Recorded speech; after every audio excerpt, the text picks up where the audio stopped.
গরিব ছিল বলে সবাই অবহেলা করত প্রকাশকে, কেউ পাশে দাঁড়ায়নি। কিন্তু সময় সব দেখেছে, ঝাড়কো ধারাকো। ছেঁড়া জামা, ভাঙা ঘর, চোখে হাজার স্বপ্ন, মানুষ বলতো জীবন শুধু অন্ধকার গল্প। বন্ধুরা দূরে গেছে টাকার অভাবে, প্রকাশ একা কেঁদেছে রাতের নীরবতাতে। মায়ের চোখের জল দেখেও কিছু করতে পারেনি, পকেটে শূন্যতা ছিল তাই সবাই চিনেনি।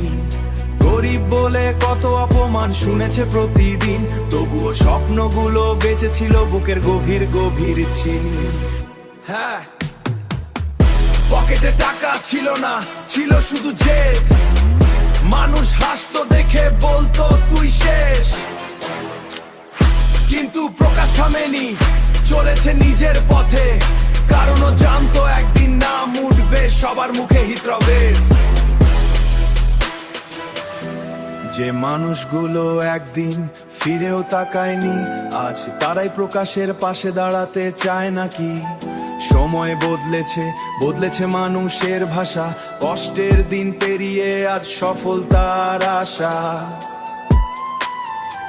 রাত জেগে নিজের কান্না লুকিয়ে রেখেছে, হাজার ব্যথা নিয়েও হাসতে শিখেছে। আজ প্রকাশ সফল, তবুও মনটা আগের মতো, কারণ কষ্ট মানুষটাকে করেছে আরো শক্ত।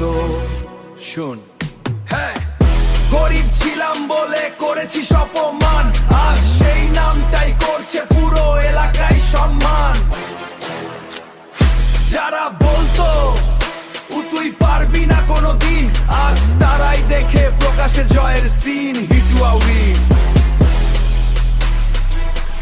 কষ্টের রাস্তা সহজ ছিল না, তবুও প্রকাশ হার মানেনি, কারণ স্বপ্নটা গরিব ছিল না,